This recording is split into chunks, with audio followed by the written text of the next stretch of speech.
Estamos no Ciência e Fé falando hoje sobre o aconselhamento bíblico numa área também profissional. Estamos aqui com o pastor Antônio, ele é teólogo, administrador de empresa e tem mestrado em aconselhamento bíblico. Ô, pastor Antônio, todo pastor é um conselheiro bíblico? Não. Não, né? Não é. Mas tenta, né? Todo pastor... todo pastor é um conselheiro, né? Pela posição, pela chamada, mas bíblico... Então hoje é uma profissão mesmo, um conselheiro bíblico. Eu não queria... Tem que ter um curso, tem um diploma. Tal. Eu não queria usar essa expressão de profissão como conselheiro, né? Eu entendo como uma vocação, uma chamada do Senhor. Mas pode montar consultório? Pode. Não, pode sim, pode sim. Nós temos uma associação aqui que você recebe quando você... o primeiro passo da associação é você participar das nossas conferências e em seguida você passa por uma banca, né, por uma aprovação, e aí você... faz 50 aconselhamento supervisionado para receber uma autorização para trabalhar. Então não é fácil, não. Não. E pode ser cobrado, se ele tiver um consultório? Sim. O momento exato, o tempo exato de um aconselhamento, de uma primeira sessão, não pode passar de 50 minutos. De tal forma, o psicólogo, a psicanálise, como o senhor é psicanalista, sabe disso. Existe agora a filosofia clínica também. Existe também a filosofia clínica. Eu acredito piamente, pastor Silvério Pérez, que a Bíblia ela é suficientemente para o corpo de Cristo. Eu não fujo disso, eu amo a Bíblia, a palavra de Deus, e respeito os demais profissões que estão no nosso meio, que é ótimo. Tá certo? É excelente, precisamos disso. Mas, para mim, a Bíblia é suficientemente para nós, para o nosso viver, para o nosso caminhar. A Bíblia ela tem resposta para tudo, como eu já falei para os irmãos. Então, quando o senhor me perguntou, todo pastor é um conselheiro bíblico, eu falei não, porque é uma caminhada. Porque necessariamente não é o título pastoral que vai te formar como um conselheiro bíblico. E muitos conselheiros bíblicos necessariamente não precisam ser ungidos ao ministério da palavra, ao pastoreio. Mesmo porque tem pastor que nunca leu a Bíblia. Né? Tem pastor que nunca leu a Bíblia, entendeu? Esse que é o negócio. Mas a verdade é o seguinte... Mas a verdade é o seguinte, queridos telespectadores, queridos irmãos que estão nos assistindo nesse momento.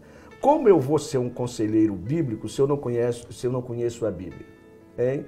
É muito fácil hoje os pastores pronunciar as promessas. A Bíblia tem 8.000 e poucas promessas, tal, mas esquecemos de 30 mil versículos para trás que são confrontantes para nós, que busca nos resgatar, a nos levar à imagem e semelhança. Então nós precisamos conhecer a Bíblia, sim, do Gênesis ao Apocalipse, com profundidade. Não, muitas vezes, eu até discuto isso com alguns colegas que eu estou fazendo mentoreamento, uma meia dúzia de colegas que nos procuram. Falei, você não pode buscar os recursos bíblicos apenas para ir para o púlpito.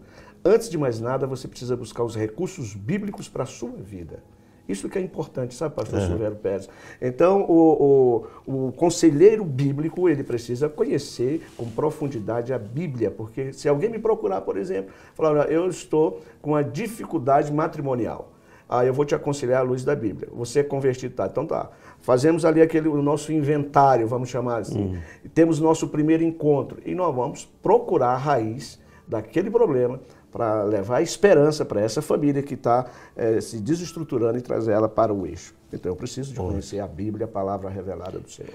É interessante, nos Estados Unidos tem conselheiros bíblicos, é mais comum do que aqui, né? Como profissionais. Sim. Pra você ter ideia, agora que nós estamos na 11ª edição da nossa conferência de aconselhamento bíblico. Eu estou na 8ª conferência e a associação já concluiu agora a 11ª edição da nossa conferência de aconselhamento bíblico. É muito interessante, parece uma coisa muito nova aqui para o Brasil. Pelo contrário, o aconselhamento bíblico existe desde quando dos puritanos, porque eles tinham que ter profundidade. E o nosso maior conselheiro bíblico é o próprio Senhor Jesus, na sua palavra revelada. E tomara que o Brasil tome gosto, né, por aconselhamento bíblico, porque nós vamos ter uma igreja sarada, uma igreja cuidada, pelo próprio Espírito Santo. Aliás, em abril do ano que vem, nós vamos ter o nosso primeiro módulo de aconselhamento bíblico aqui em Belo Horizonte. Vai estar conosco aí o pastor, o reverendo Bill Moore, um americano, um dos nossos professores, vai estar aqui em Belo Horizonte. Vai ser muito legal. E a pessoa, então, ela também tem que não só ter a leitura da Bíblia, mas ela tem que ter uma comunhão com o Espírito Santo, né? Sim. Porque, pelo que eu estou entendendo também, o aconselhando, né? O conselheiro bíblico, ele está com o seu cliente, ou com o seu paciente, ou com a pessoa que está sendo aconselhada, ele precisa também ter um direcionamento do Espírito Santo, né? Não tem a menor dúvida. Está muito sensível ao Espírito Santo. Tem duas palavras que nós usamos muito no aconselhamento bíblico, que cai justamente nessa pergunta do senhor, pastor. É o despojar e o revestir. O despojar do velho homem e o revestir do Espírito Santo.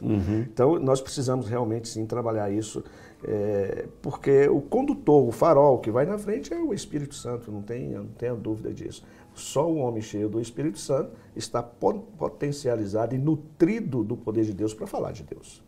Romanos é um livro que dá muito para exemplificar, né? Romanos 6, por exemplo, depois de Paulo fazer todas as perguntas, o homem que caiu, o judeu que não foi salvo pela circuncisão, e todos caíram e carecem da glória de Deus. Romanos 3, Romanos 4, vem a justificação pela promessa, pela fé em Abraão. Romanos 5, aí ele fala da graça, perseverando na graça, temos paz para com Deus. Aí Romanos 6, ele pergunta, agora porque estamos em Cristo, devemos voltar ao pecado? Não, nós jamais voltaremos ao pecado, porque de uma vez morto para ele, precisamos nos oferecer a ele como um sacrifício vivo. Então, o livro de Romanos, eu acredito, é sensacional nesse quesito, porque Paulo dá ele começa lá, é uma estrutura teológica muito gostosa, né? É muito interessante a carta aos Romanos, porque ela trabalha uma autoconfrontação em todos os níveis, dentro da própria igreja. Quando nós concluímos a carta aos Romanos, trabalhamos a primeira carta de Coríntios, que é uma carta exortativa, uma carta muito dura, por aquilo que estava acontecendo dentro da igreja. E você vai à segunda carta e você vê uma carta mais harmoniosa. Tudo dentro de um contexto. Romanos, Coríntios, você encontra 2 Coríntios, capítulo 5, verso 17, que as coisas velhas se passaram e esse que faz tudo novo, é algo extraordinário para o ensino do aconselhamento bíblico. Falar assim, olha, você está revestido da graça. Que graça é essa? Porque nós falamos muito da graça como favor imerecido, de fato é favor imerecido, mas eu acho isso muito ralo. Nós temos que aprender a mergulhar um pouco mais, a trabalhar um degrau melhor dessa graça, desse favor imerecido de Deus, dentro de um contexto para sarar as nossas emoções, para sarar nossa estrutura, para poder caminhar de glória em glória e de fé em fé, para voltar ao princípio do jardim de delícias, que essa é a proposta do aconselhamento bíblico. Daqui um pouquinho a gente volta, e o assunto está muito bom, mas não é daqui um pouquinho não, é só no próximo programa, porque agora já acabou, passou muito rápido. Viu, meus queridos? Semana que vem o pastor Antônio vai estar falando mais 2 blocos de 10 minutos, então prepare para você assistir e procure um aconselhamento bíblico. Você que está com depressão, você que está passando por uma crise existencial, você que está passando por um transtorno de pânico, de ansiedade, de tudo, pode, né, pastor Antônio? Pode sim, claro, sim, sim. A verdade é o seguinte, pastor Silvério, eu costumo dizer para os meus irmãos, para aqueles que estão próximos de mim, falei, não descarte a ajuda ou o socorro para a sua vida. Amém. Não descarte. Não, eu não vou no psicólogo porque eu sou cristão. Irmãos, radicalismo não, por favor. Toda autoridade é constituída pelo Senhor, nós sabemos disso. Aliás, na Carta aos Romanos fala muito bem sobre isso. Então, não descarte aquilo que Deus tem para a sua vida. O mais importante de tudo isso é que você vá morar no céu. Amém. Então, até quinta-feira que vem, Deus te abençoe. Paz de Cristo.